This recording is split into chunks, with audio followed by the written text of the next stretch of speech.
Saudaraku sekalian, sebenarnya banyak orang yang tidak siap menghadapi keadaan dunia di waktu mendatang. Mengapa? Sebab keadaan dunia tidak akan makin baik. Keadaan dunia makin sulit. Kita melihat dunia tidak ada tanda-tanda akan mengalami kemajuan yang membuat penduduknya merasa lebih sejahtera dan aman. Kita tidak melihat tanda-tanda kejahatan akan berkurang. Tanda-tanda ekonomi membaik.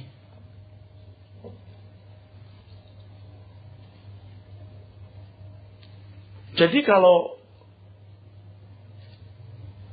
ada pemberita firman yang menjanjikan seolah-olah kehidupan ke depan akan membaik, dia menipu. Dia bohong. Itu pembohongan. Dan sekaligus itu pembodohan. Itu isapan jempol. Sebab sesuai dengan firman Tuhan, bahwa di seluruh permukaan bumi ini manusia akan mengalami guncangan-guncangan. Dan guncangannya akan makin kuat menjelang zaman baru. Begitu dikatakan langsung oleh Tuhan Yesus di Matius pasal 24 ayat 8. Jadi akan makin meningkat intensitas kesulitan, kesukaran, dan guncangan-guncangan. Jadi kalau kita jujur, tidak ada tanda-tanda kondisi dunia akan membaik. Janji-janji surga, janji-janji yang menyenangkan telinga maksud saya, membuat seseorang tidak bersikap berjaga-jaga. Tidak membuat seseorang bersikap antisipasi terhadap keadaan dunia yang akan datang tersebut. Dan kalau orang tidak mendengar kebenaran yang jujur, kalau orang Kristen, kalau umat Tuhan, kalau jemaat Tuhan tidak mendengar kebenaran yang murni, maka ia tidak pernah memiliki fondasi kehidupan yang benar. Sebab pengajaran yang tidak jujur itu membangun fondasi yang salah. Nanti ketika dunia makin buruk, ia akan begitu mudah mengkhianati imannya. Dan kelompok terbesar orang-orang Kristen hari ini adalah orang-orang Kristen yang mendapat janji-janji berkat dan pemeliharaan Tuhan. Seolah-olah kalau Tuhan menyertai itu berarti tidak memiliki masalah. Tuhan menyertai itu juga berarti Tuhan mendidik. Tuhan menyertai bukan berarti lalu kita tidak memiliki masalah, terhindar dari problem, kalau ada problem segera dapat diselesaikan. Itu bukan kebenaran yang jujur atau murni, saudara. Saya sudah beberapa kali menemukan anak yang tidak mau ikut orang tua. Dia lebih senang ikut neneknya, grandmanya, omanya, apohnya. Kenapa? Karena kalau tinggal di rumah nenek, dia bebas. Dia bisa pergi kapan saja dan pulang kapan saja, tidak terlalu diomeli. Tetapi kalau ikut orang tua, mama papanya, ketat diatur hidupnya. Dan kita melihat ada banyak anak-anak yang rusak karena tidak dididik orang tua dengan baik. Tuhan itu menyertai kita, Tuhan itu menyertai untuk mendidik. Mempersiapkan kita untuk menyongsong dunia yang akan datang. Untuk menyongsong langit baru, bumi baru, kehidupan yang sesungguhnya. Jadi dunia ini pasti akan dibuat Tuhan terguncang. Firman Tuhan mengatakan, Tuhan Yesus sendiri berkata, aku datang bukan membawa damai tapi pedang. Pedang mau bicara soal apa? Mau ditafsirkan apa, saudara? Aku datang melemparkan api. Maksudnya apa? Itu api Roh Kudus. Yang ini bukan, saudara.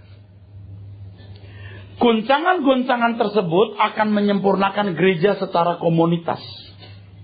Supaya gereja dewasa, gereja siap menyongsong kedatangan Tuhan. Kenyamanan membuat orang tidak menantikan dunia lain.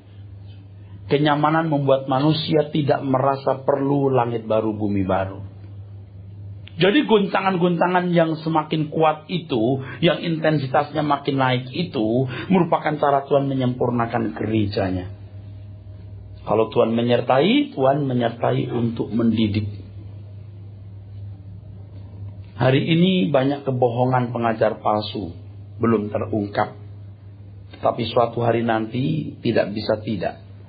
Semua rahasia akan dibuka. Mereka yang tidak mengajar kebenaran akan ditelanjangi di depan umum.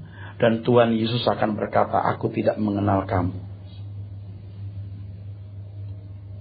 Semua kebohongan itu akan terungkap. Bukan hanya nanti di balik kubur di pengadilan Tuhan. Tetapi ketika kesukaran melanda dunia, bencana, perang dan lain sebagainya. Dan manusia tidak berdaya menghindarinya. Di situ terbukti ajaran guru palsu tersebut salah. Oleh sebab itu, saudaraku sekalian, bukan mengurangi damai sejahtera saudara atau rasa aman tentram saudara, saya kemukakan bahwa dunia tidak bertambah menjadi baik.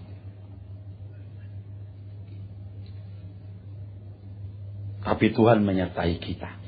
Artinya, Tuhan tidak akan membuat persoalan yang kita hadapi melampaui kekuatan kita.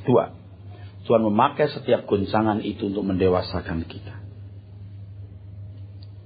Banyak orang yang sebenarnya juga tidak siap menghadapi kenyataan hidupnya secara pribadi. Terutama ketika dia menghadapi masalah-masalah yang pahit, masalah-masalah yang menyakitkan. Pikiran menjadi kalut, makan jadi tidak enak, tidur jadi tidak nyenyak. Semua yang dilihat menjadi tidak indah. Gundah gulana jiwanya di bawah sepanjang menit-menit hidupnya. Sungguh satu siksaan. Seperti yang saya dengar baru-baru ini, seorang ibu yang mendengar anak gadisnya menikah dengan pria yang dia tidak setuju. Pagi hari dia mendengar berita itu. Saya ikut mengikuti. Sorenya sudah stroke. Pagi mendengar berita, sore stroke. Tentu ada gejala-gejala sebelumnya, pasti. Tetapi pikiran yang tertekan, stres, depresi, membuat dia stroke. Tekanan darahnya naik, pembuluh darahnya pecah, stroke. Saudaraku sekalian, jiwa yang tergoncang seperti ini bisa membuat orang jadi stres, depresi, bahkan gila. Hal ini disebabkan karena mereka tidak memiliki fondasi hidup yang kokoh. Fondasi hidup kita bukan kekayaan, bukan relasi dengan pejabat tinggi atau aparat keamanan. Ada dua fondasi yang kita harus miliki, saudaraku. Ya, harus ada fondasi yang kita miliki. Anda siap menerima dua fondasi ini? Amin. Dua fondasi hidup yang harus kita miliki. Masing-masing bertalian, saudara. Yang pertama, kerelaan. Kehilangan apapun dan siapapun. Yang kedua, menjadikan Tuhan sebagai kesukaan hidup satu-satunya. Kerelaan kehilangan apapun dan siapapun dan menjadikan Tuhan sebagai kesukaan hidup satu-satunya. Sebenarnya banyak masalah yang bisa ditanggulangi tanpa merusak pikiran. Tetapi banyak orang yang tidak siap. Tidak siap menghadapi kenyataan hidup yang pahit. Kalau saudara memiliki dua fondasi ini, Anda akan sangat kokoh. Akan sangat kokoh. Jadi saudaraku sekalian, kalau Tuhan menjadi kesukaan hidup menjadikan Tuhan kesukaan hidup. Kita itu membutuhkan Tuhan bukan karena Tuhan bisa menghindarkan kita dari masalah, atau kalau kita punya masalah Tuhan segera menolong kita. Bukan. Orang yang berurusan dengan Tuhan bukan karena mau menjadikan Tuhan kesukaan hidup. Itu hanya karena mau memperalat Tuhan. Itu hanya karena mau memperalat Tuhan. Motivasinya pasti salah. Sebab Tuhan hanya mau dijadikan semacam ATM. ATM. Kalau minta apa dikasih. Lalu Tuhan hanya menjadi alat agar bisa meminjam tangannya meraih segala sesuatu yang menurut kita menjadi kesukaan. Tetapi kalau kita menjadikan Tuhan sebagai kesukaan hidup satu-satunya, jika kita berurusan dengan Tuhan, yang pertama karena kita mau mengenal Dia. Ya. Yang kedua karena kita mau memahami kebenaran. Dan Injil itu kebenaran. Yang ketiga karena hati kita mau melekat dengan Dia. Hati kita mau melekat dengan Dia. Sampai kita akan membuktikan betapa indahnya hidup dalam persekutuan dengan Tuhan. Seperti ibu yang tadi saya ceritakan. Ibu yang saya ceritakan.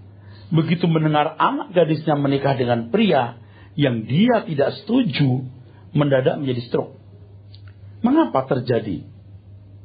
Sebab baginya anak gadis itu adalah kesukaan hidupnya. Ia tidak rela kehilangan anak gadis tersebut. Dia belum menjadikan Tuhan sebagai kesukaannya. Sebenarnya banyak hal yang lebih berat dari itu yang ibu itu bisa hadapi. Banyak hal. Sebenarnya banyak hal yang lebih berat yang bisa dihadapi oleh ibu itu. Apa? Kematian. Kematian itu mengerikan. Sebab ketika seseorang mati, dia harus meninggalkan segala sesuatu. Atau ditinggalkan segala sesuatu. Meninggalkan siapapun. Atau ditinggalkan oleh siapapun. Nah barangkali ibu ini bisa berkata, lebih baik saya mati daripada lihat anak saya kawin dengan orang yang saya tidak setuju. Oh iya, mati itu enak. Setelah mati itu bodoh. Dia belum melihat kenyataan kekekalan sih. Nah kalau seseorang tidak memiliki fondasi kehidupan yang benar, maka ia sangat rentan. Mudah jatuh. Dan bisa mudah berpindah agama. Rela kehilangan apapun dan siapapun dan menjadikan Tuhan satu-satunya kesukaan hidup. Itu fondasi yang sangat kokoh. Menghadapi segala goncangan sebesar apapun dan perubahan dunia yang bagaimanapun. Mungkin saudara belum terlalu siap mendengar hal ini. Tetapi siap atau tidak siap saya beritahu. Kalau Anda tidak memiliki fondasi pola berpikir ini, ya, siap stres. Sampai depresi. Jangan-jangan sakit jiwa nanti. Ketika sudah kehilangan orang yang saudara cintai. Ketika sudah kehilangan sesuatu. Saudaraku sekalian, mengapa orang tidak berani dan tidak rela kehilangan sesuatu? Kenapa orang tidak rela kehilangan seseorang? Sebab ia merasa berat atas mereka. Yang pertama. Yang kedua, bagi mereka, harta kekayaan atau orang-orang itu, saudaraku sekalian, kesukaan hidup. Seolah-olah di luar itu tidak ada kesukaan yang baik atau lebih baik dari ini. Selain itu ada faktor lain yang dominan. Mengapa orang tidak rela kehilangan sesuatu atau seseorang? Sebab dia belum menikmati indahnya persekutuan dengan Tuhan. Orang-orang seperti ini Alkitab katakan sebagai tidak kaya di hadapan Allah. Lukas 12. Lukas 12 ayat 15 sampai 20. Kita akan baca beberapa ayat. Lukas 12 dari ayat 15 dulu. Katanya lagi kepada mereka, berjaga-jagalah dan waspadalah terhadap segala ketamakan. Sebab walaupun seorang berlimpah-limpah hartanya, hidupnya tidaklah tergantung daripada kekayaannya itu. Bapak Ibu saudaraku, gimana pun kita punya ketergantungan satu dengan yang lain, oke? Suami tergantung istri, istri tergantung suami, orang tua tergantung anak, anak tergantung orang tua, ya. Dari interaksi hidup di masyarakat, interaksi hidup dalam keluarga. Tetapi kita harus menyediakan satu ruangan, satu direktori dalam hidup kita yang tidak boleh diganti isi yang lain. Direktori yang harus kita sediakan ini cukup memadai, yaitu Tuhan sebagai tempat kita bergantung melampaui siapapun dan apapun. Tidak tergantung. Jadi kalau ada orang tua di sini mempunyai anak, lalu anak tidak membalas budi orang tua, jangan menjadi stres lalu mengutuki anak. Tak usah. Jangan bergantung pada anak. Jangan bergantung pada anak. Tapi saya ingatkan, anak-anak yang tidak membalas budi orang tua mustahil selamat. Orang tua yang kelihatan saja kamu tidak hormati, bagaimana Tuhan yang tidak kelihatan? Orang baik belum tentu tahu budi. Orang tidak tahu budi pasti jahat. Oleh sebab itu ya saudara, anak-anak ya, orang tua itu tidak usah kamu kasih uang deh. Saya kira orang tua yang bijak tidak nuntut anak membalas budi. Tidak nuntut. Jadi orang tua kalau anak-anak tidak balas budi, kita tidak usah sakit hati lalu kita kutuki dia, jangan. Kita tidak bergantung pada anak. Tidak bergantung pada anak. Oleh sebab itu anak-anak ya, tidak usah nunggu kamu jadi dewasa, jadi tua, lalu kamu kasih uang ke orang tua. Hari ini kamu nurut, itu sudah cukup. Orang tua itu tetap orang tua yang berhak mengatur kamu karena melahirkan kamu. Kalau orang tua berkata A, berkata B, wah itu bukan menyengsarakan. Jarang orang tua jahat menginginkan anaknya rusak berantakan. Enggak. Makanya jangan sampai jatuh cinta sebelum orang tua berkata, oke, berteman. Jangan keburu cinta baru bawa ke orang tua. Kalau orang tua berkata tidak, itu melukai kamu, melukai orang tua. Tapi mama saya materialistis. Ya, kamu belum pernah ya tidur di pinggir jalan karena nggak punya duit. Makan tuh cinta. Orang tua mikirin kamu. Orang tua mikirin. Jadi sebelum jadian itu, sebelum jatuh cinta, itu sudah harus bawa ke orang tua dulu. Mam, pap, aku buat temen ini. Orang tua teropong dulu. Shit. Jangan nak. Anak belum sampai jatuh hati. Yes ma'am. Tapi kalau kamu sudah jatuh cinta baru bawa ke orang tua, wah, orang tua berkata, enggak. Kamu bilang, aku udah cinta mam. Itu akan saling melukai. Saya punya satu kalimat. Kamu dengar ucapanku, ucapan om ini anak-anak. Kalau kamu tidak bisa jadi anak yang baik, kamu tidak akan pernah jadi orang tua yang baik. Kalau kamu tidak pernah jadi anak yang baik, kamu tidak akan pernah jadi orang tua yang baik. Karena kamu belum pernah jadi orang tua, hari ini kamu berkata, mama papa suka-suka sendiri, kamu belum pernah jadi orang tua. Nah, umurmu belum tentu separuh orang tua, itu masalahnya. Nah kalau ada anak tidak membalas budi orang tua, kita tidak usah sakit hati. Biar aja. Jangan istri bergantung pada suami. Ada ketergantungan. Tetapi selalu ketergantungan kepada siapapun dan apapun. Ketergantungan kita kepada siapapun dan apapun harus terbatas. Jangan dihabiskan semua. Begitu itu lenyap, stres. Terbatas. Seorang anak gadis minum obat serangga meninggal. Usia 24 tahun kalau tidak salah tadi saya dengar. Masalah apa kalau bukan masalah pacar? Dia pikir ada obat serangga rasa jeruk kali. Atau rasa strawberry. Kok bodoh ya? Nggak ada Abun, ada Alyong. Nggak ada Alyong, ada Atet. Nggak ada Atet, ada Akun. Nggak ada Akun, amin. Jadi saudara-saudara, jangan kita tuh berikan hati kita sepenuhnya kepada sesuatu atau seseorang. Tetap harus terbatas. Secinta apapun Anda kepada suami, secinta apapun Anda kepada istri, tetap harus terbatas. Harus terbatas. Tetapi untuk Tuhan tidak terbatas.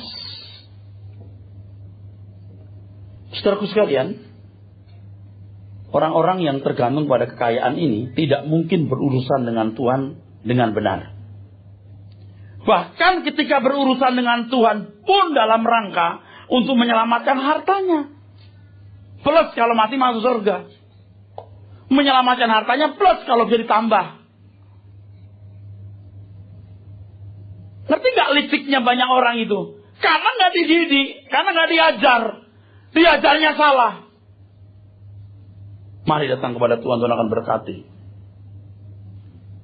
Kelihatannya benar kalimat itu. Kalau nggak dijelaskan dengan benar bisa menyesatkan saudaraku. Berurusan dengan Tuhan supaya Tuhan melindungi hartanya. Kalau bisa menambahkan dan kalau mati selamat. Coba. Bagaimana bisa tergambar pikiran bodoh seperti itu? Kalau mereka memberi persepuluhan, mendukung pekerjaan misi. Bukan karena mengasihi Tuhan. Supaya hartanya dilipat gandakan. Dan orang yang mengharapkan Tuhan melipat gandakan melalui persembahan, itu tidak mencintai Tuhan sama sekali. Itu mau memperdaya Tuhan, saudaraku. Ingat ya, orang kalau memberi persembahan supaya berkatnya dilipat gandakan, itu tidak mencintai Tuhan sama sekali. Sama sekali tidak. Makanya kalau orang ngajarin begini, ngajarin memberi persembahan, Tuhan akan tambahkan 30, 60, 100. Itu bukan salah, itu sesat. Itu merusak pikiran orang Kristen. Merusak iman yang murni. Itu ada di Alkitab, Pak. Yang mana? Injil Matius 30, 60, 100 kali lipat itu bicara soal benih yang ditabur, bukan kolekte yang dikasih.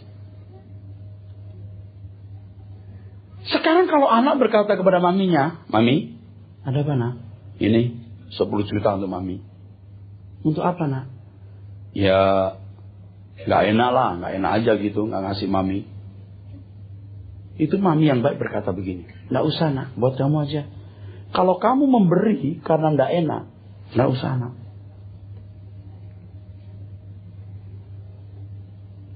Mau dibayar berapa 9 bulan dikandung? Anak-anak itu sering gak tahu budi di situ. Itu bener-bener nih. 9 bulan dikandung. Waktu kecil ditangisi. Waktu sakit. Itu gak bisa kebayar. Tapi anak-anak sekarang itu banyak yang kurang ajar. Nanti kalau orang tua mati itu meninggal. Baru meratap. Tapi meratap pun juga sementara waktu. Setelah mati ya nangis. Habis nangis. Sekarang saya sudah bebas.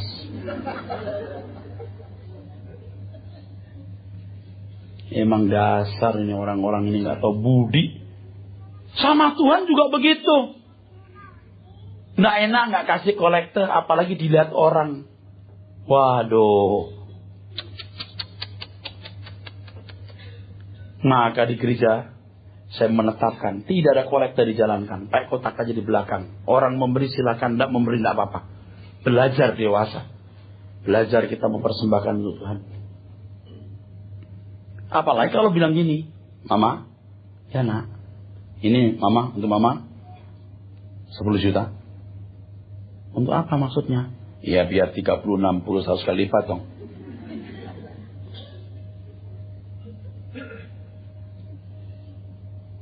Itu lebih kurang ajar, bener loh saudara. Tuhan sudah menyelamatkan kita.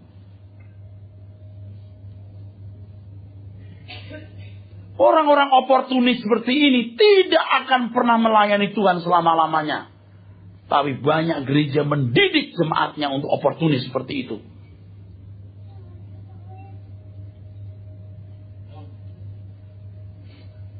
Jadi kalau kita berurusan dengan Tuhan itu karena kita mau mengenal Dia, kita mau memahami kebenaran, kita mau melekat dengan Tuhan. Adapun kalau kita menghadapi masalah, kita hadapi masalah itu dengan tanggung jawab. Sementara kita menghadapi masalah tersebut, masalahnya apa sekarang? Sakit, ke dokter. Jaga pola makan yang baik, pola hidup yang baik. Ekonomi, cari kerjaan, hemat. Tidak masalah. Tidak masalah besar, saudaraku. Punya banyak boleh, tidak punya banyak puji Tuhan. Amin saja. Tidak masalah besar. Kalau kita punya masalah, hadapi masalah itu. Dibenci orang, oke, ampuni dia. Kalau ketemu orang, saudara, famili, wah dimaki-maki. Sampai dianjing-anjingin. Kita nggak bisa merubah mulutnya dari anjing jadi kelinci. Kita rubah hati kita, suara anjing jadi kelinci. Kita yang merubah. Kita beruntung. Dia jadi sikatnya, kita sepatunya. Tambah mengkilat kita. Ngerti maksudnya ya? Kitanya mesti mau berubah. Selesaikan dengan tanggung jawab. Dan Tuhan tidak pernah tidak menolong. Jadi Anda tidak perlu saya doakan pun pasti ditolong Tuhan. Jangan ditipu oleh orang-orang yang menjadi dukun. Saya doakan masalahmu apa problemmu. Anda nggak usah saya doakan akan ditolong Tuhan kalau saudara jadi anak Tuhan yang mengerti kehendak Tuhan. Bagaimana saya mendoakan saudara kalau saudara tidak bertanggung jawab dalam hidup? Karakter tidak benar. Tidak hemat, tidak kerja keras. Lalu minta diberkati. Tidak bisa. Cari pendeta lebih sakti sono. Yang bisa merubah pikiran Tuhan atau merubah hukumnya dan merubah firman-Nya. Itu penipuan. Tapi kok senang ya ditipu? Karena orang-orang timur memang suka mistik. Praktek perdukunan. Pak Pendeta, saya banyak masalah, tolong doakan ya Pak ya. Jangan lupa Pak, salam buat Yesus. Kamu sendiri yang berdoa. Masalahmu itu apa? Selesaikan dengan tanggung jawab. Sementara kita menyelesaikan masalah, kita bertumbuh dewasa, saudara. Berbeda dengan orang yang menjadikan Tuhan kesukaan hidup. Bila berurusan dengan Tuhan, saudaraku sekalian, bila berurusan dengan Tuhan, karena hendak lebih mengenal Dia, memahami kebenaran dan melekat dengan Dia. Tuhan itu lebih berharga dari nyawanya sendiri. Ia baru bisa memahami apa artinya Tuhan adalah kehidupanku. Kalau berkorban bagi Tuhan dalam bentuk pelayanan atau persembahan uang, ia tidak pernah berpikir akan mendapat kembali apa yang dipersembahkan. Ia tidak menuntut atau meminta pelipat gandaan persembahan yang diberikannya kepada Tuhan. Karena ia mengakui bahwa segala sesuatu adalah milik Tuhan. Dan bahwa ia hidup hanya untuk Tuhan. Kalau kita mencintai seseorang, kita beri sesuatu, kita tidak pernah berpikir dibalas memberi sesuatu.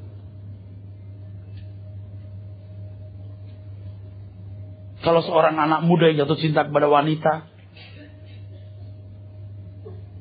diambil itu gajinya bulan ini untuk hadiah ulang tahunnya, gaji bulan depan pun dibon. Untuk 1 leontin.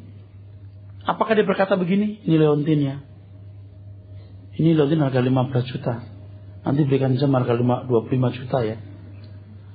Kalau ada laki seperti itu, jangan kawin sama dia. Gimana sih kalau kita mencintai Tuhan, kalau kita bilang, Tuhan lipat gandakan, apa sih? Ajaran siapa sih itu? Tuhan tidak pernah mengajar begitu. Bahkan Tuhan berkata, you are not your own. Kamu bukan milik kamu sendiri. Tidak pernah kita bisa memberi buat Tuhan, tapi mengembalikan semua yang kita miliki yang adalah miliknya untuk kemuliaannya. Kalau saya tidak mau mendengar nih, masih keras kepala, bandel, dan dan masih punya cara hidup seperti kemarin, pasti kamu binasa. Bukan saya yang menentukan, firman Tuhan yang menentukan.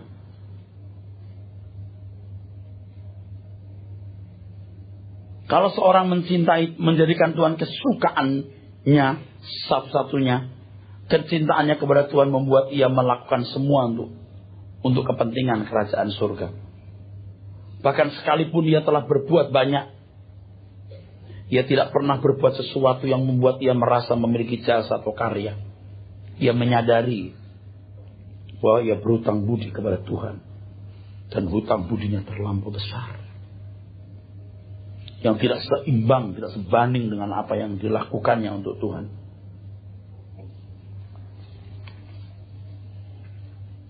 Menjadikan Tuhan kesukaan hidup membutuhkan keberanian dan pertaruhan besar. Dalam hidup ini sebagai manusia, saya punya beberapa kesukaan-kesukaan, bahkan kesenangan-kesenangan daging. Saya bisa memuaskan keinginan kesenangan daging saya, dan tak ada orang yang bisa mencegah, dan tak ada orang perlu tahu. Tetapi kalau kita memberikan Tuhan kesukaan hidup kita, kita berani menaruh semua kesenangan itu untuk kesukaan Tuhan. Dan itu untungnya saya jadi pelayan Tuhan. Ketika saya duduk di depan komputer, saya mempelajari Alkitab, saya ketik itu khotbah. Kadang-kadang air mata saya bisa berlinang-linang, dan saya berkata, aku bersyukur jadi pendeta. Bukan status pendeta itu. Tapi ketika saya menjadi pelayan firman, saya belajar firman, Tuhan membukakan rahasia firman itu. Status pendeta saya menjadi tidak berarti, tapi menjadi kekasih Tuhan itu segalanya. Anda pikir saya takut gak jadi pendeta? Saya sangat bisa kerja cari uang. Saya sangat bisa kerja. Saya bisa dagang. Saya bisa cari uang tanpa uang kolektor. Hari ini pun sering saya mengembalikan uang kolektor yang saya terima dari gereja. Tanya itu bendahara. Saya kembalikan. Kalau saya sudah punya uang, saya kembalikan. Saya cukup. Kalau saya kurang, saya minta nanti. Pakai ini untuk pelayanan. Kirim ke sana, kirim ke sana, kirim ke sana.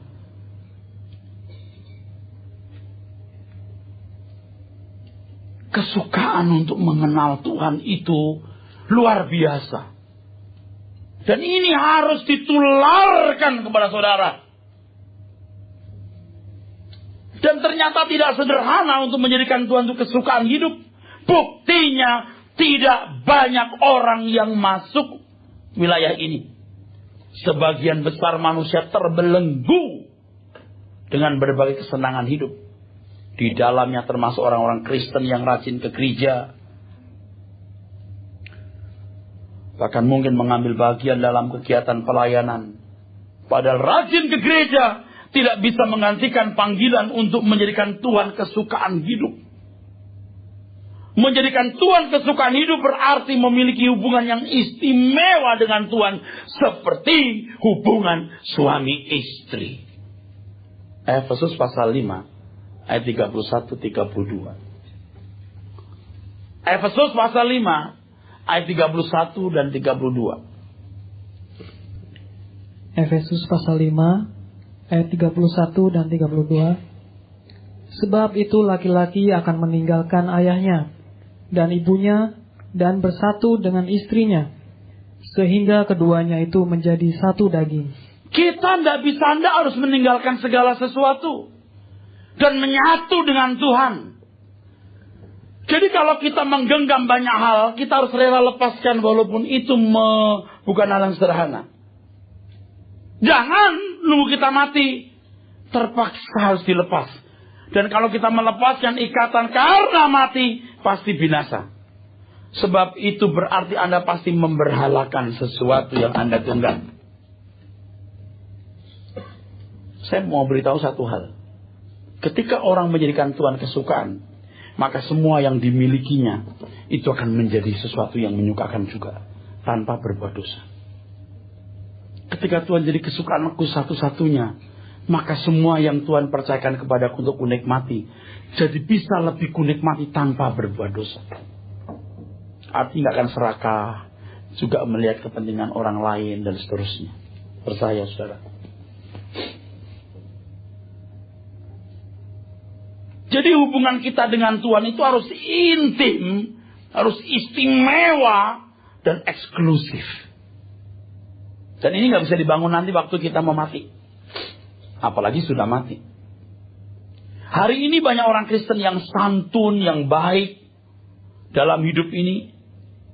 Tetapi mereka belum menjadikan Tuhan sebagai kesukaan hidup. Tuhan baru menjadi sebagian kesukaan hidup. Sebagian kesukaan hidup artinya Tuhan menjadi salah satu dari yang dapat mengisi kekosongan jiwanya. Ibarat pasangan hidup, Tuhan hanya menjadi selir. Padahal jangankan selir, sekalipun Tuhan engkau jadikan permaisuri, kau masih punya gundik-gundik, itu melukai dia. Sebab Tuhan menetapkan seseorang tidak bisa mengabdi kepada dua Tuhan. Ini sama dengan seseorang tidak bisa menjadikan Tuhan kesukaan, tetapi masih mengharapkan ada yang lain yang menjadi kesukaan hidup ini. Bagi orang-orang seperti ini, mereka menganggap bahwa Tuhan belum cukup memberi kebahagiaan. Tuhan hanya dapat diharapkan menolongnya dari segala masalah hidup dan menyelamatkan nanti kalau masuk neraka. Di sini Tuhan hanya dijadikan semacam suplemen. Mulutnya mengatakan kau segalanya bagiku, hatinya sebenarnya tidak. Mulutnya mengatakan kau segalanya bagiku, kenyataannya tidak. Dan hidup dalam dua dunia seperti ini sudah dibiasakan oleh banyak orang. Lagu-lagunya begitu bagus, kenyataannya tidak. Seperti rusa yang haus, rindu aliran sungaimu, hatiku tak tahan menunggumu. Dahsyat banget ya. Mulutnya, hatinya tidak. Tidak punya kehausan yang benar terhadap Tuhan. Tidak heran kalau mereka bisa menghabiskan waktunya untuk banyak kegiatan, untuk mengisi kekosongan jiwanya. Ya, tidak cukup punya waktu. Kalaupun menyediakan waktu, dia hanya sediakan waktu untuk ini. Waktu yang remah-remahnya. Waktu ngantuk baru berdoa. Ngantuk baru baca Alkitab. Mau tidur baru mesti doa dulu. Tuhan, jaga malam ya. Jadi hansip. Kalau orang betul-betul punya kehausan akan Allah, dia akan sediakan waktu yang cukup untuk itu. Tapi banyak orang menyediakan remah-remahnya. Lihat ciri-ciri orang seperti ini. Kalau untuk beli fasilitas, untuk hiburan, untuk tur, untuk berbagai hal, dia anggarkan tanpa batas. Tapi kalau untuk Tuhan, dianggarkannya sedikit. Ini bukan malam dana ya. Ini tidak cari dana. Anda jangan kepikir saya sedang cari uang. Tidak. Kalau untuk fasilitas rumah, mobil, kalau untuk jalan-jalan, tur, untuk ulang tahun anak, wah kalau anak ulang tahun bisa ratusan juta. Untuk nikah bisa miliar. Semua lenyap sesaat. Bukan tidak boleh Anda bikin ulang tahun besar-besaran. Bukan. Tetapi sepadan dengan apa yang saudara lakukan untuk Tuhan. Saudaraku sekalian. Nah, untuk mengembangkan bagaimana rela kehilangan apapun dan siapapun ini, seseorang harus mengerti benar apakah hidup itu sesungguhnya. Kalau ia tidak memahami apakah hidup itu, ia tidak akan rela kehilangan apa yang dia pikir menjadi haknya. Dia harus mengerti apa hidup itu. Dia harus mengerti kebenaran. Ketika seseorang ditebus oleh darah Tuhan Yesus, maka segala sesuatu adalah milik Tuhan. Itulah sebabnya dia harus belajar tekun. Tekun sampai seluruh isi pikiran yang bertentangan dengan kehendak Allah disingkirkan, diganti dengan pikiran Tuhan. Belajar mengenal kebenaran hidup. yang membawa kita kepada kesadaran. Apakah hidup itu? Hidup ini singkat, terciptanya untuk Tuhan. Kekosongan jiwa kita hanya bisa diisi oleh Tuhan. Terus. Nah, itulah yang memerdekakan kita. Maka Tuhan Yesus berkata di dalam Yohanes 8 ayat 31-32. Kalau kamu tetap dalam firman-Ku, kamu benar-benar adalah murid-Ku. Kamu akan mengenal kebenaran dan kebenaran itu akan memerdekakan kamu. Dimerdekakan di sini termasuk kerelaan kehilangan apapun dan siapapun. Harus disadari bahwa suatu hari Tuhan akan memaksa seseorang melepaskan genggamannya dari segala sesuatu yang dia miliki. Daripada dipaksa nanti, mendingan kita rela kita lepaskan hari ini. Dan sementara kita melepaskan ikatan-ikatan dunia dari hati kita, kita akan bertumbuh lebih signifikan. Kita akan bertumbuh lebih signifikan. Pikiran kita akan lebih cerah mengerti kebenaran firman Tuhan.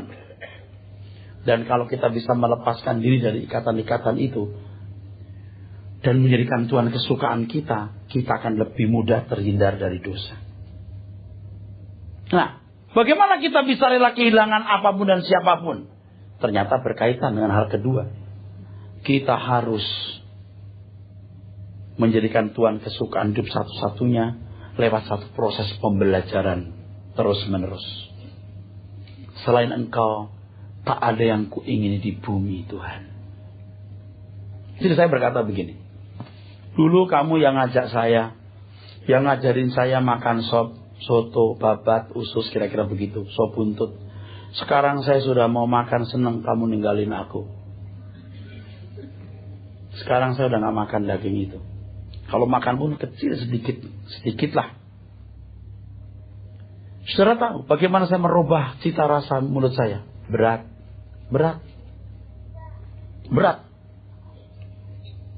Sayur-sayur, aduh.